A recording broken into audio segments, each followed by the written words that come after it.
नमस्कार. आता आपण सध्या आहोत विरार पश्चिम या भागामध्ये. खरं तर पालघर जिल्ह्याला कालपासून रेड अलर्ट दिला होता आणि त्यामुळे जोरदार सोसाट्याचा वारा या ठिकाणी सुरू झालेला आपण बघू शकता.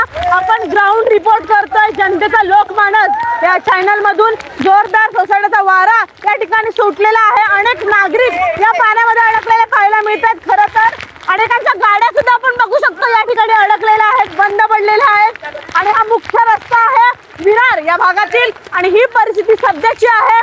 विरार पश्चिम, वसई, विरार, नालासोपारा, बुळींज या भागामध्ये तुम्ही बघू शकता किती मोठ्या प्रमाणात खरतर पाणी साठलेलं आपल्याला पाहायला मिळतंय. आणि सध्याची परिस्थिती आहे. अनेक नागरिक हे रस्त्यावर उतरलेत कारण जीवनावश्यक वस्तू या संपत आलेल्या आहेत खरं तर. म्हणून ही सर्व परिस्थिती आज उद्भवलेली आहे. पण महानगरपालिका काय उपाययोजना करते असा प्रश्नचिन्ह खरं तर निर्माण होत आहे. आपण बघू शकतो की पूर्णपर्यंत मागपर्यंत पाणी हे भरलेलं आहे. अनेक झाडं सुद्धा पाण्याखाली गेलेली आहेत. अनेकांची दुकानं असतील, घरं असतील, ही सुद्धा पाण्याखाली गेलेली आपल्याला पाहायला मिळत आहेत.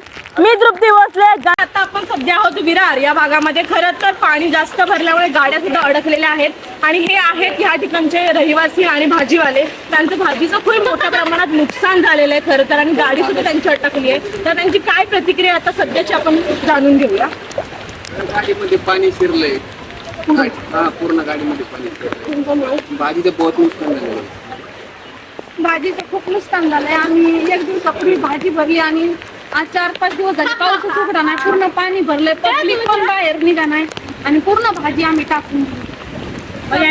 यांनी सांगितल्याप्रमाणे खरं तर त्यांनी कालच भाजीची गाडी भरली होती. पण पाऊस जास्त असल्यामुळे नागरिकही रस्त्यावर उतरत नाही आहेत. गाडीमध्ये सुद्धा पाणी भरलं आणि त्यामुळे भाजीचं सुद्धा मोठ्या प्रमाणात नुकसान झालेलं आहे. ही सध्याची परिस्थिती आहे कारण रेड अलर्ट दिल्यामुळे जास्त पावसामुळे ही सर्व परिस्थिती आता सध्या नागरिकांच्या मनामध्ये, नागरिकांचा रोष आपल्याला पाहायला मिळतो. आपण सध्या आहोत विरार पश्चिम या भागामध्ये. खरं तर पाणी खूप मोठ्या प्रमाणात साठलेलं आहे. सोसाट्याचा वारा आणि पावसामुळे या ठिकाणी आपण बघू शकता रस्त्यावर झाड पडलेलं आहे.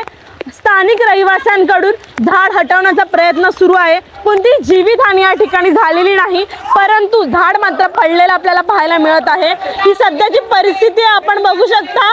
नागरिकांच्या प्रयत्नातून हे चाललेलं आहे. कोणतेही प्रशासकीय कर्मचारी या ठिकाणी नाहीत तर स्थानिक नागरिक या ठिकाणी मदत करताना आपल्याला पाहायला मिळत आहेत. आणि अशीच मदत सगळ्यांनी एकमेकाला करावी कारण का या सोसायटीच्या वाऱ्यामुळे, पावसामुळे, रेड अलर्टमुळे अनेक लोक आणि नागरिक या ठिकाणी अडकलेले आपल्याला पाहायला मिळतात.